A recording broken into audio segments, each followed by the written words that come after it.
It's summertime and we're feeling fine.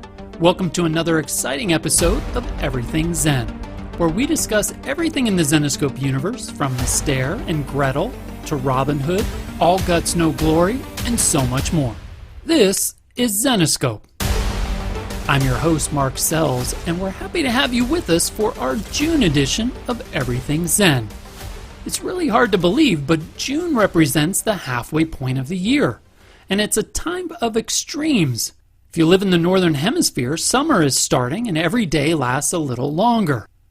And if you live in the southern hemisphere, winter is starting and the days are getting shorter. Did you know that June used to be the fourth month of the year? Before Julius Caesar came to power, the calendar only had 10 months.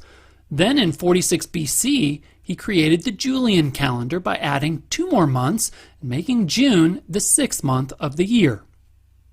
June itself comes from the Latin word juvenis, which means young people. And Juno was the ancient Roman goddess of marriage and childbirth, making the month of June the most popular month for weddings and baby showers.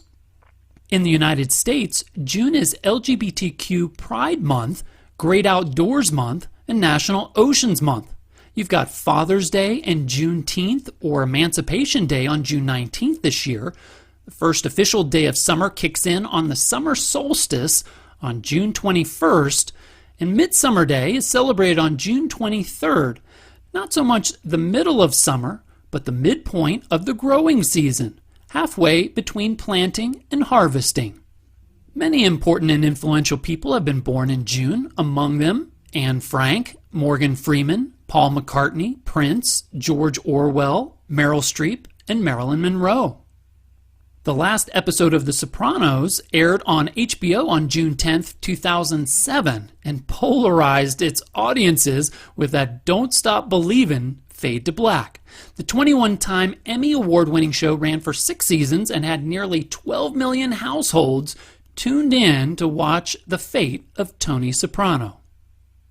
On June 26, 1977, Elvis Presley performed in public for the very last time. The King died from a heart attack just a few months later at age 42. Also celebrating a June birthday, Mike Tyson, who bit Evander Holyfield's ear in a boxing match on June 28, 1997. When it was revealed that Evander had actually lost part of his ear, Tyson was disqualified from the fight and briefly banned from boxing. The Zodiac signs for the month of June are Gemini and Cancer. We'll be getting into a lot more of that coming up on this podcast.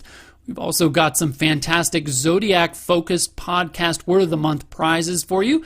We'll be joined by Zenescope co-founder and Zodiac creator, Joe Brusha. Later on, we'll be speaking with Jacky Lai, star of the upcoming action-adventure Eraser Reborn, a cinematic reboot of the Arnold Schwarzenegger 1996 classic Eraser. So stay with us as we gaze upon the vast universe and explore the signs of the Zodiac. The June edition of Everything Zen starts right now. English poet Letitia Elizabeth Landon once wrote about the Zodiac, "I will look on the stars and look on thee and read the page of thy destiny."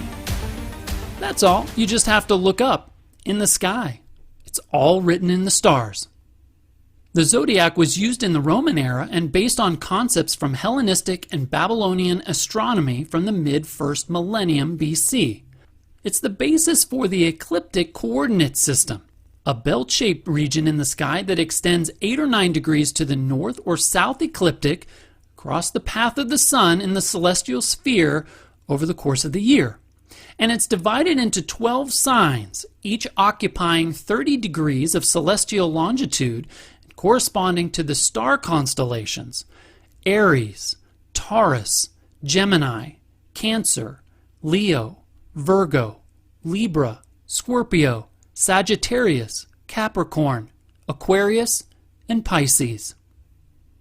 Today, astrology is considered a pseudoscience in that it lacks experimental and scientific validation and explanatory power.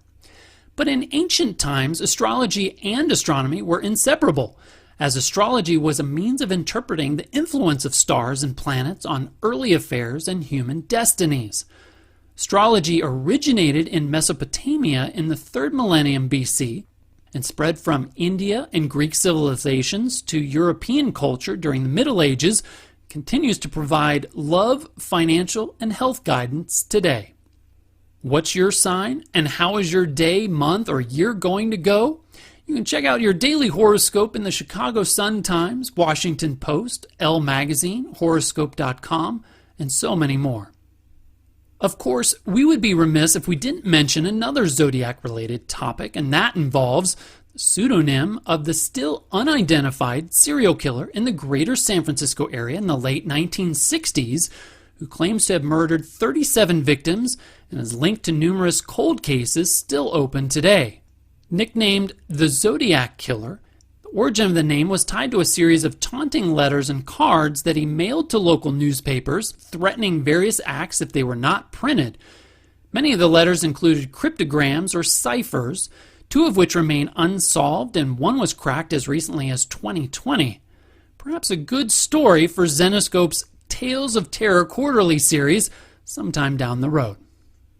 But Zenescope's Zodiac character is no serial killer, although he does have a killer instinct running through his veins. Born in Belfast, Ireland in 1982, Logan Patrick O'Connell saw his parents killed when he was very young and his sister murdered by a drug dealer. After being recruited by the real Irish Republican Army, all records of his existence ceased in 2004. Enter Merlin the Magician. In the ongoing war between Camelot and the Order of Tarot, Merlin gives himself an advantage. Using Logan O'Connell and the magical properties of the Grail and the astrological symbols of the Zodiac, he creates the deadliest assassin in the universe. An assassin equipped with a Capricorn jetpack, the healing powers of Aquarius, the holographic imagery of the Gemini, and more. Most importantly, Zodiac has the power of the Grail and an enchanted gem in his chest, and is one of the deadliest adversaries in the entire Grimm universe. Zodiac made his first appearance in Grimm Fairy Tales Volume 2, number 19, at the very end, possibly the very last frame. He continued to participate in the Knights of the Round Table and Camelot storylines. Then, in February 2019, he saw his own 3-part storyline evolve as he continued to take on Tarot's biggest threats. Last year, he fought mano a mano with Death Force in a Grimm Universe Presents, and earlier this month, he had the spotlight cast upon him once again with a storyline that hit close to home, as a lost family member comes a-knockin', along with Hydra and a special appearance from the Black Knight. To discuss all of the above and then some, we'll be joined by Zodiac creator and Zenescope co-founder Joe Brusha. But before we connect with Joe, let's take a quick look at the prizes you could win if you enter our June podcast Word of the Month contest. Take it away, Noah. Welcome you to the month of June. The temperature is rising, the sun is shining, and there is only one thing on everybody's mind. That's right, Zenescope's Word of the Month contest. Anybody can enter and anyone can win. All you have to do is listen for this sound. When you hear it, we'll reveal this month's secret word or phrase. Email us at info@zenescope.com with that secret word or phrase, and you'll automatically be entered into our raffle. One lucky first place winner will be selected to receive a super prize pack featuring our character of the month, Zodiac. This includes an exclusive cover with artwork by Gibo Vigante, in addition to the first 3 issues of the original Zodiac series, autographed by writer and Zenescope co-founder Joe Brusha. Furthermore, you'll be getting the brand new, hot-off-the-press Grimm Spotlight Zodiac, featuring the Black Knight. 2 second-place winners will also be selected to receive a Zodiac prize pack, including the original 3 issues and the newest Grimm Spotlight. A handful of runner-ups will be randomly pulled as well and receive discount codes that can be used to purchase comics, prints, figures, and more, all available on our web store. Don't forget to email us at info@zenescope.com with that secret word or phrase for your chances to win. But remember, only 1 submission per person. Back to you, Mark. Double the flavor, double the fun. Just like Wrigley's Double Mint Gum, we're popping into back-to-back episodes with our fearless leader and co-founder, Joe Brusha. Joe joins us now to talk about Zodiac horoscopes and an incredible arsenal from the waters of Aquarius to the Sagittarius bow, his own inspirations from film and television, origin story mechanics, and most importantly, we talk about Zodiac, a character whose creation has close personal ties to Joe's own family. Well, it must be written in the stars to have him on back-to-back episodes of Everything Zen, Zenescope's co-founder and astrological architect, Joe Brusha. Happy to have you back with us, Joe. Thanks. I didn't realize it was back-to-back. I guess, we did Jasmine last month. Yeah. Time flies, I guess. So, but no, good to be back. Now, over the years, you've talked about your interest in conspiracy theories, myths and legends, and a wide variety of cryptids. Are you also into astrology and the signs of the Zodiac? Do you actively read and follow your own horoscope? I do not. That's one thing that I'm not. God, I don't know if I've ever read my horoscope. I mean, I'm sure once in a while I did if I ever saw it in the paper or something. But no, I mean, I find it interesting, I guess, the history behind it and, the way that the constellations are in the stars and things like that. But I'm not a big horoscope person. What is your sign? I am a Libra. And do you know your characteristics? I do. I have, I think my mom was kind of big, if I remember correctly, and this is going way back. I think my mom might have been like into the horoscope stuff. And I remember her, because I kind of remember her reading hers. And then, so she would tell me I was a Libra. And so I kind of, know some of the characteristics of it and some of the other ones, like, it's supposed to be the scales of justice, very even tempered, that kind of thing. We ask because Zodiac is a character that channels all the powers of the Zodiac. He's an assassin. He's got badass weapons and magic galore. How was the character first conceived? Because not only is he distinguished by his Zodiac-like powers and weapons, but he's also Irish, Logan Patrick O'Connell. And I was curious about these two distinct characteristics and how they came to fruition. Yeah, so funny story on that. So I think the creation of the character, again, I find we did a whole Zodiac cover gallery for 1 year. Since there's 12, we did 12 months and our characters as Zodiac characters. I do, although I'm not into my horoscope and those kind of things, I do, again, am fascinated by the different, I guess, characters of the Zodiac and the different animals and things like that. And I was just trying to think of a cool character that would fit into it was the Age of Camelot series. For Fairy Tales is when he was introduced.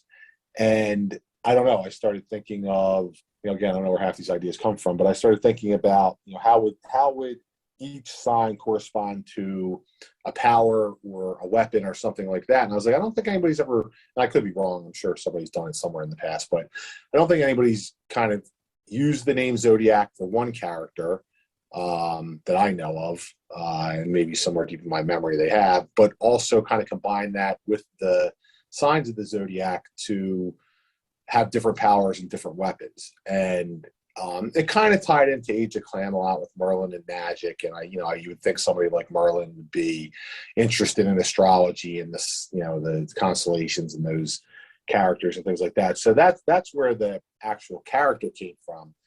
The Irish part is a little bit of a nepotism on my part, I guess. So I have two nephews, and they're both kind of hellions. Hopefully their parents don't listen to this, even though they know they are. They're young, and I was just trying to think of, an interesting background to give this character. So he's actually named after one of my nephews, and he kind of, very Irish, and just that's where the impetus for that came from. And then I started digging into kind of like, the IRA and the real IRA. I didn't know much about those organizations. You've heard about them, and I guess they were much more prevalent back in the 80s and 90s, but they're still around today. And so trying to give them an interesting background and where he could have came from. So that was kind of the genesis of where the character came from. In early 2019, Zodiac got his own 3-part series that slowly started to uncover some of the things you were talking about, his backstory, how he was created by Merlin, his sister was killed by a drug dealer, et cetera, et cetera. Origin stories can be told in various formats: linear, non-linear, quest, flashbacks, viewpoint. How did you decide what storytelling approach to use with Zodiac? Well, I think since he was already introduced as a character with his powers intact, we had to kind of go back to do a flashback, and I think in comics it seems to me to be maybe in a lot of, I think movies are much more linear. You do get quick flashbacks, but usually it's a kind of in the moment story for the most part. I think in comics, there's a lot more flashbacks. So I think that's a byproduct of, you want to create a cool character, you want to get somebody interested. So, having a 15-year-old kid, unless it's Spider-Man, I guess, be the focus point of the story is hard. So you introduce these characters with their powers already intact, already kind of mature, and then you go, well, what was where did this character come from? What made them what they are? And besides their powers and their individual makeup and things like that. So for me, since he was already here and established, we hadn't established his origin. He kind of popped in as a cool character, as a henchman for Merlin. It just made sense to go back and do it kind of as a flashback type story to reveal what had happened in his past. And I think, like I said, Frank Miller did that a lot. I think he completely reinvented Daredevil by doing that, which was probably my favorite comic book character still to this day. His run on Daredevil was awesome. So I think that, I took some of that from him, and I think that's the way it is once you have the character already established. You've got the Capricorn jetpack, the power to heal using the waters of Aquarius, being able to create a duplicate of himself with the power of the Gemini. What's your favorite power of Zodiac's and why? That's a good question. I would probably say, since I'm a Libra, his handguns, which are considered the scales of justice, I think they're really cool, and the way that they're kind of integrated with his helmet. I also like the scorpion stingers that come out of his arms. So more of aggressive, weapons type powers. And I think that he's got a lot of cool powers, and we've got to kind of it's hard when there's so many. Right. Well, is there a Zodiac sign or power you haven't explored with him yet?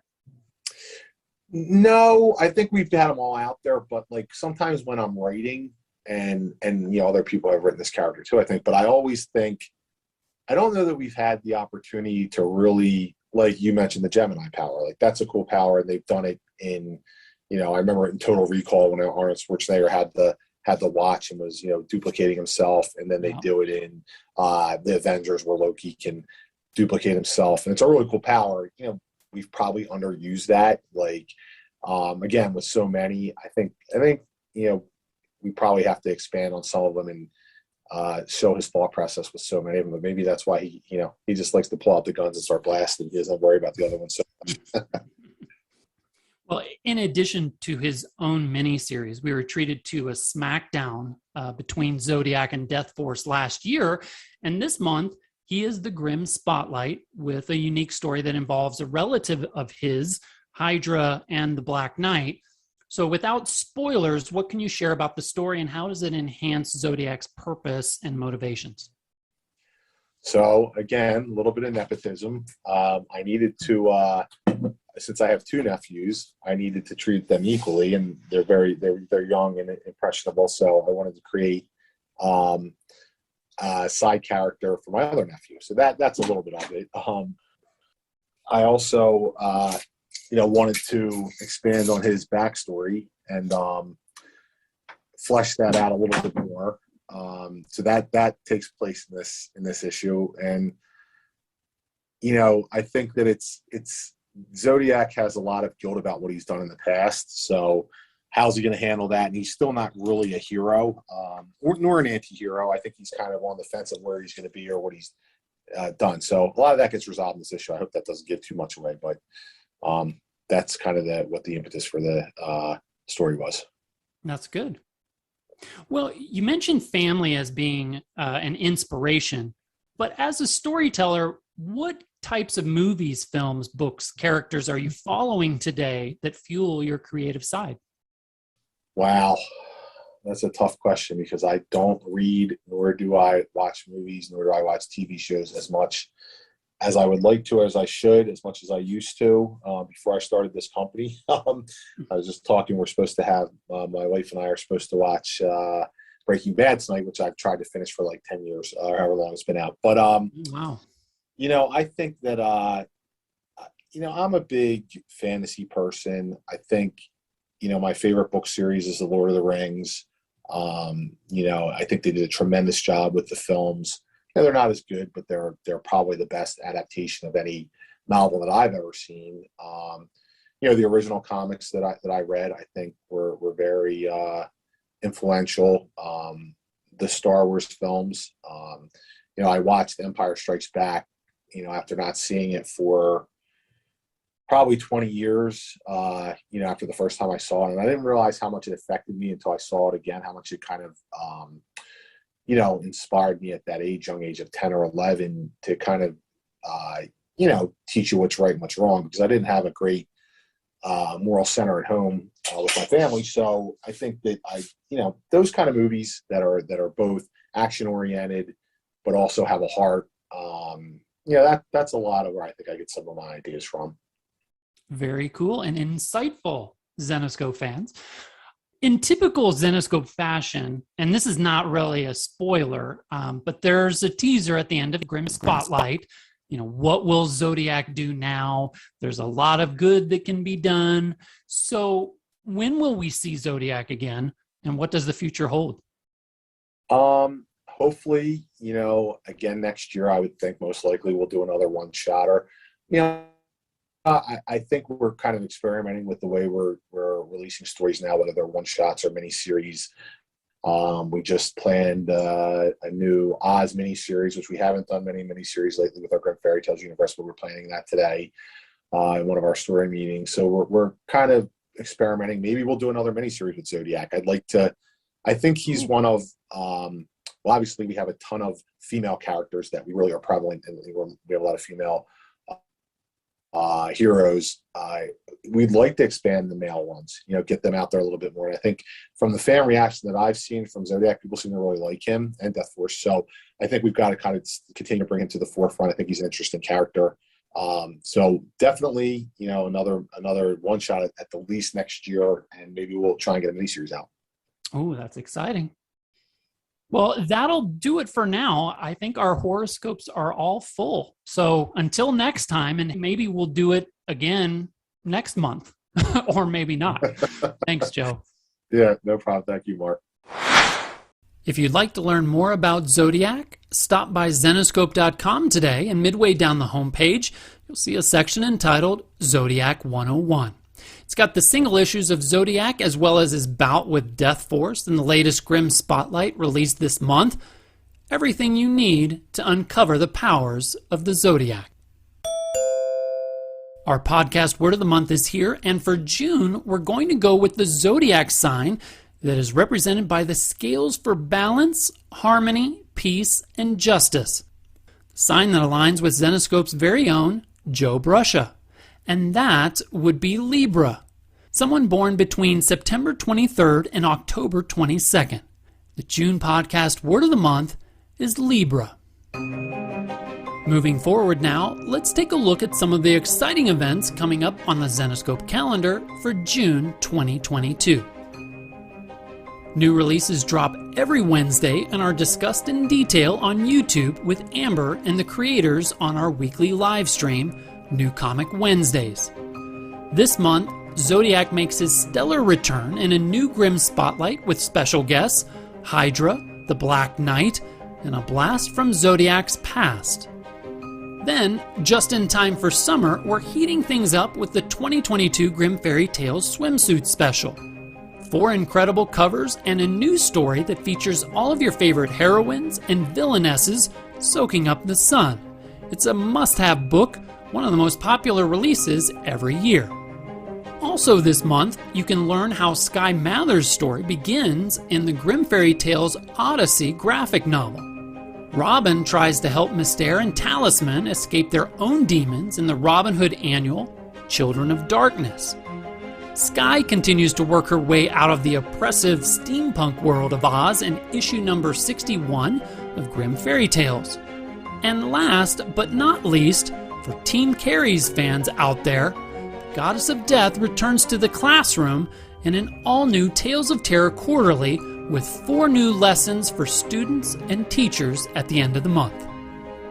The new metal comic, metal cards, and sticker set have all been released for June and are available for subscription on Zenescope.com, along with the new 2022 Collectors Club editions for board game cosplay and Catchem throughout the month. Elias Chadzudis' Steampunk Wonderland series returns for its 3rd installment on Wonderland Wednesday, June 22nd. And Zenescope celebrates its 17th anniversary with a holiday collectible from Josh Burns. And it stars one of the most sought-after Zenescope toys. I swear, not a VCon goes by that someone doesn't mention it, so it should be easy to guess. Our June featured artist of the month is Ivan Tao, and you just have to love his use of color. Stunning, memorable pieces.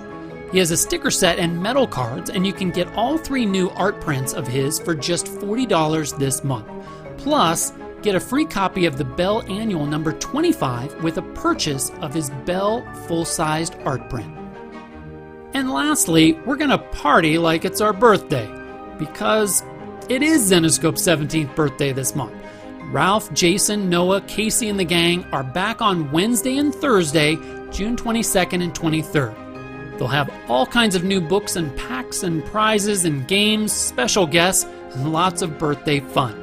That's Wednesday and Thursday, June 22nd and 23rd. Check your emails and Zenescope's Facebook page for more details. Ladies, gentlemen, and creatures of the fairy tale realm, now the moment you've been waiting for, today's main event. In this corner, there are rumors about this man who was once just a cop. They say he was working a case and that he was attacked, left for dead. No one knows if these are true, but he's stronger than ever, and he's out to seek justice. Not just for those who hurt him, but for everyone who seeks it. He comes with a vengeance. And there are even deeper rumors that he's not only defied death, but beaten that SOB.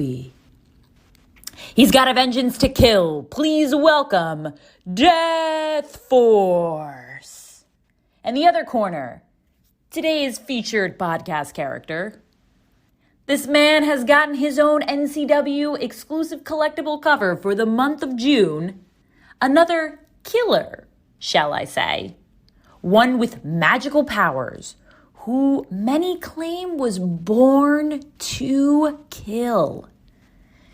Many say he's killed hundreds, making him the deadliest assassin to ever live. But we'll let his fighting do the talking. They say he's on a path to be better. Better. But him taking this fight makes us think otherwise. Please welcome Zodiac. Grimm Universe Presents Quarterly Zodiac vs. Death Force was written by Jay Sandlin. This 72-page issue features covers by Mike Crome, Ula Moss, Igor Vitorino, Ivan Nunez, and many others. 2 of the Grimm Universe's most dangerous anti-heroes face each other for the first time ever in a life or death battle, neither knowing that they are just pawns in a bigger game. Who is the puppet master behind the scenes pulling their strings? Find out in this special, oversized one-shot. This battle opens up with a backstory on each of the characters and how they accidentally stumble into each other's storyline. A typical case of we didn't realize we should be teaming up. There is something more sinister behind the scenes. Will there be a KO in this series? Or at least a clear decision of a winner? Or will these two misunderstood villains right the wrongs of their past and come together to take down what's really behind this quarrel. Get this issue ASAP at Zenescope.com, Comixology, or wherever you buy your local comics. This month, we are pleased to introduce Jacky Lai as our featured guest for June. Jacky took a leap of faith in 2014 after years of business school and modeling to relocate to the growing film mecca of Vancouver, Canada, and chase those acting dreams. Since the move, she has appeared in the CW's The Flash and CBS's Ransom series. She had recurring roles in Shadowhunters and ABC's Once Upon a Time, and co-starred with Ian Somerhalder of Vampire Diaries fame in the horror sci-fi series V-Wars on Netflix. Then, in 2020, Jacky starred in Lifetime's very first holiday movie centered around an Asian American family called A Sugar and Spice Holiday, the success of which helped spawn another Lifetime holiday movie called Candy Cane Candidate. This month, I had the pleasure of speaking with Jacky right before she makes a big splash in Eraser Reborn, a reboot of the 1996 Arnold Schwarzenegger action film Eraser from Warner Brothers.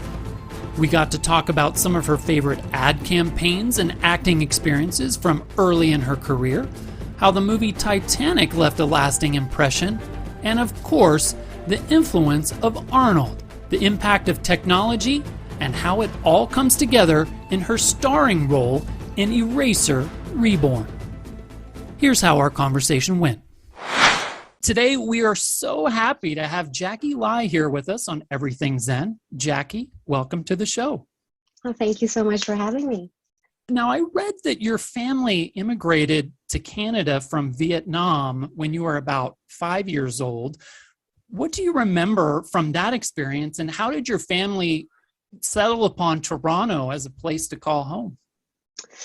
Actually, when we first immigrated here, we moved to Vancouver. Vancouver, oh. Yes. So my stepdad at the time had family here. So we moved here with him. I don't remember much of it other than, not understanding anything at all. I think the only words I knew in English at the time was yes or no.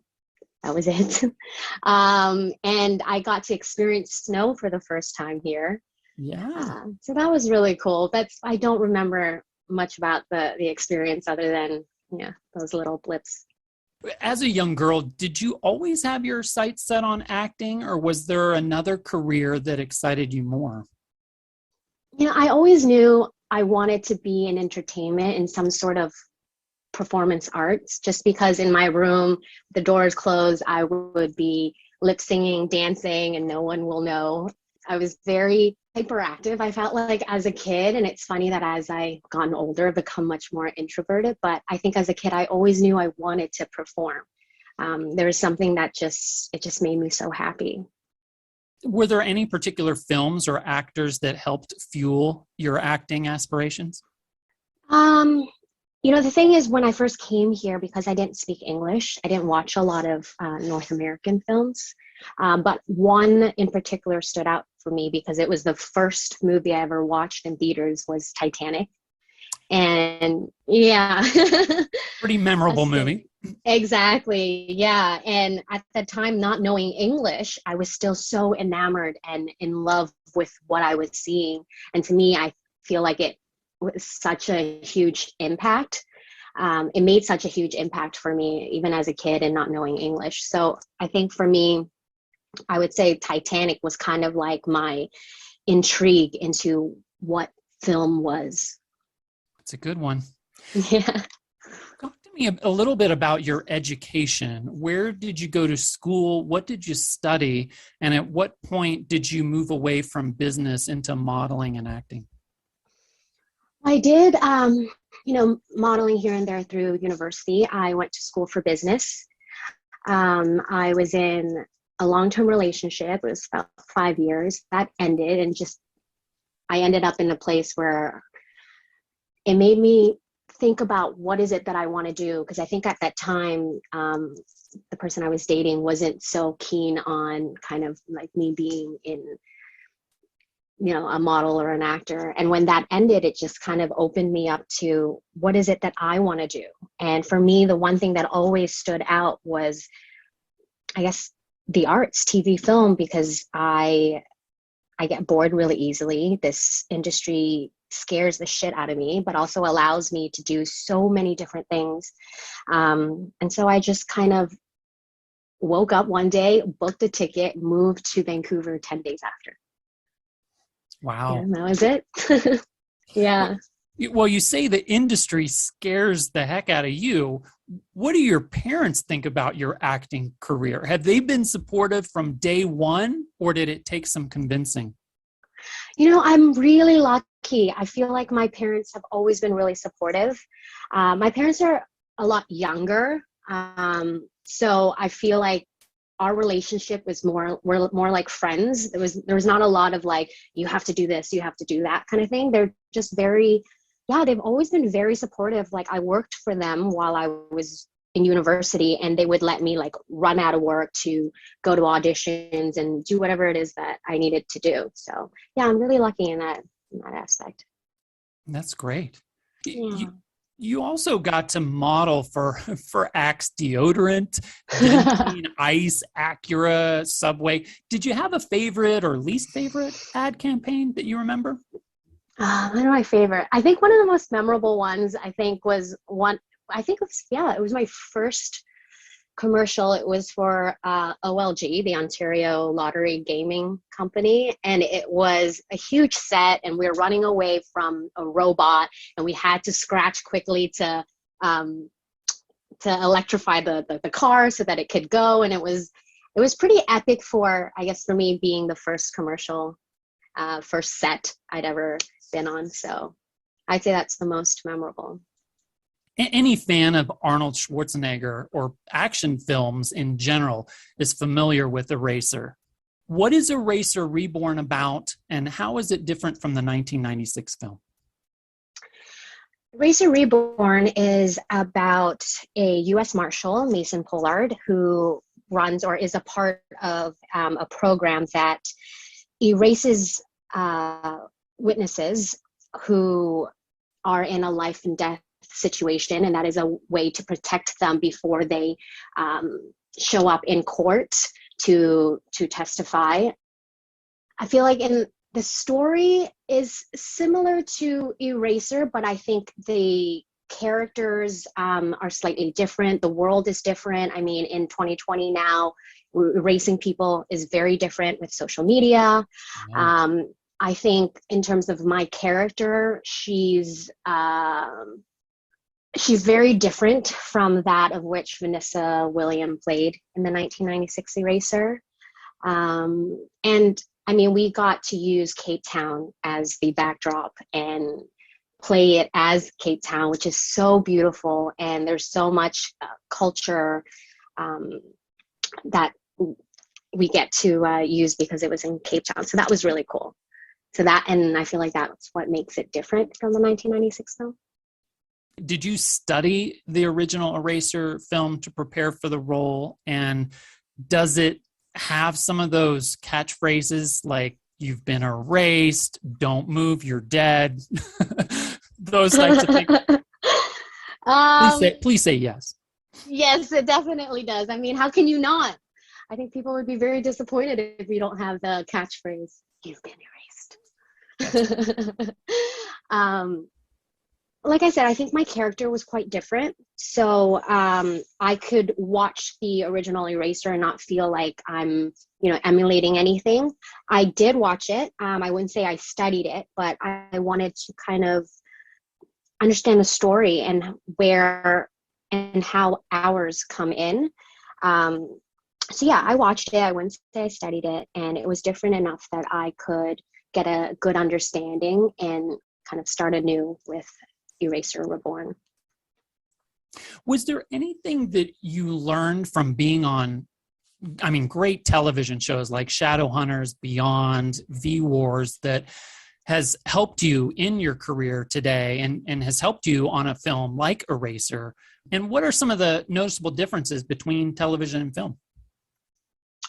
Well, I think mainly you never really know what's next in television. You know, you make up your own idea of what you think is happening, what their journey is, and oftentimes things are changed last minute. So you've got to be prepared, but also be very open to change. I mean, I've had it happen dramatically on V Wars. Like I showed up on set and like I'd say like 40% of what I prepared is like completely changed. And I think in film, which I love, is you get the whole story and you get to like dive in and make details and explore every single one. And there's kind of always a rush with TV. It's like, keep going. And there's, I feel like there's an intricacy with film that I get to explore because everything's there for me too. And so, yeah, I would say I love film. TV is challenging, but it's really cool to kind of keep learning and to keep being surprised by the challenges that come at you. As long as you're not written out of the show. Yeah, exactly. I mean, that's a different challenge in itself. That's right. Was there a particular scene you filmed or off-camera moment on Eraser that you loved? Oh my God, yes. When I saw the preview, I mean, I loved it, but I cried a little because they took out her backstory, which I worked so hard on. But the team is right. I mean, you get what you need from her story of why she was motivated to do what she does. But I think because I spent so much time living in that story that it was kind of heartbreaking when it was like completely cut out, like didn't matter. But yeah. Maybe on the director's cut, we'll see it. I hope so.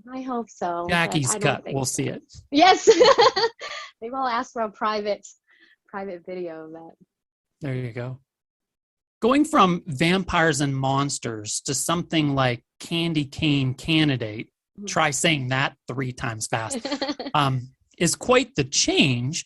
What types of projects, characters, or genres excite you most? And is there a particular role or genre or filmmaker that you'd like to pursue and work with? Oh my God, so many. I think that's why I'm in this, because there's just so much I want to explore. Comedy for sure. I think comedy is just such a challenge, but that's where I find relief in my day-to-day. So I want to be able to tap into that. I'm working on my vocals right now because I would love to be in a musical. Yeah, but another character that really intrigues me is, one to either be a villain, to get in their minds, and then to be, a special ops, somebody with special skills. Yeah, that's always really cool. The Sugar and Spice holiday was very significant in that it was Lifetime's first Asian American holiday film. As an outsider, we're starting to see more Asian American stories come to life in film and television. As an insider, though, is there anything that stands out in terms of change from your early television experiences and commercial days to now? Oh, yeah. I mean, I remember going into the rooms, and if me being Asian auditioning for this role, I was kind of like the one-off, and I've never really seen an Asian name.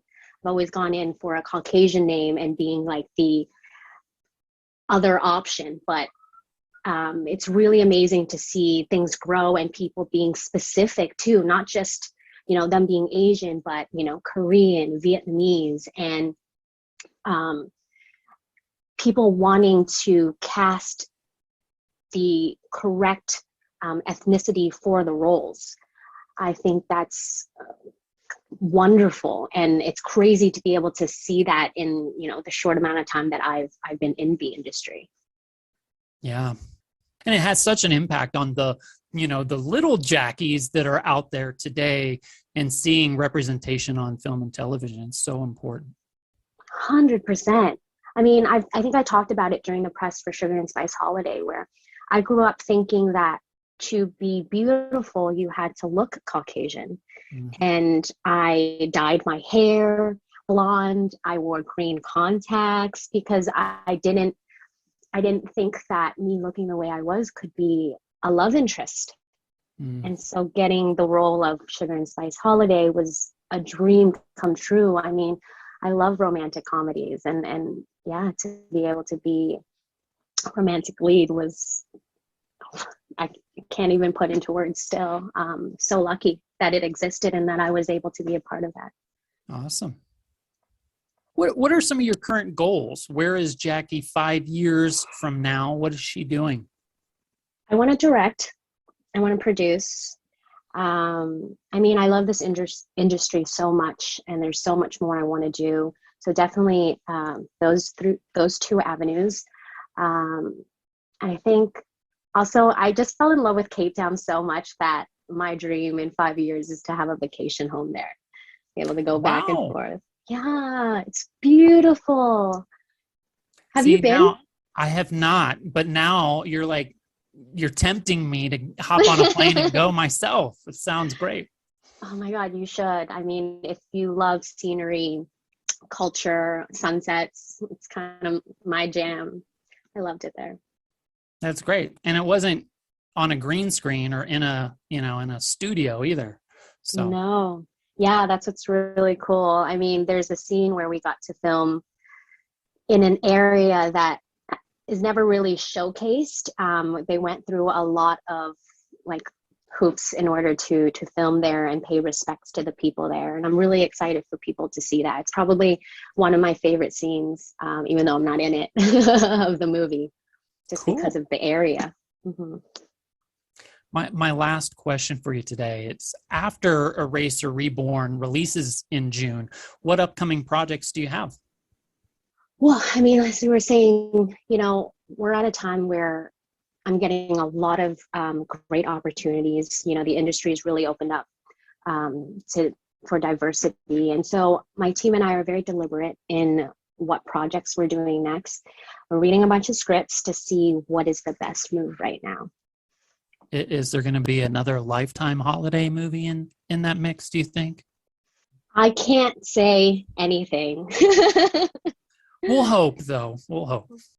Yeah, I'm always surprised. I guess because I didn't grow up watching it, I'm surprised by how big the fan base is for holiday film. People, it's a staple holiday thing to do. It is, that. And it seems like it starts earlier and earlier every year. Now we're in September, counting down. So, you got your lights up yet? No, they never go down. So. You're one of those. Okay. Sort of. We have white lights outside that kind of double when we're having parties and things like that on our deck. So. Oh, that's nice. I love white lights. I feel like at night it feels like stars. Yeah, it does. It's really nice. Well, Jacky, thank you so much for taking the time to chat with us here on Everything Zen. Congrats on Eraser Reborn. We're looking forward to it on digital, Blu-ray, and DVD on June 7th, and wishing you continued success and all the best. Awesome. Thank you so much for this interview and for your time. Eraser Reborn is available right now on a variety of digital platforms, Blu-ray, and DVD. And if you'd like to learn more about Jacky Lai, you can connect with her on Instagram at @HiJackyLai. You can also catch her in action in V-Wars on Netflix.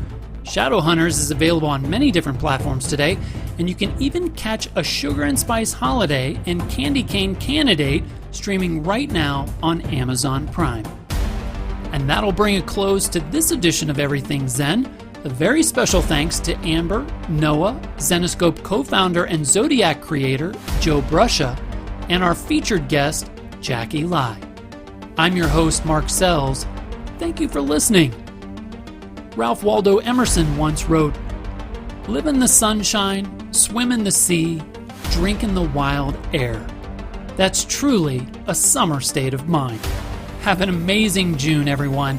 We'll see you all again next month, right here on Everything Zen.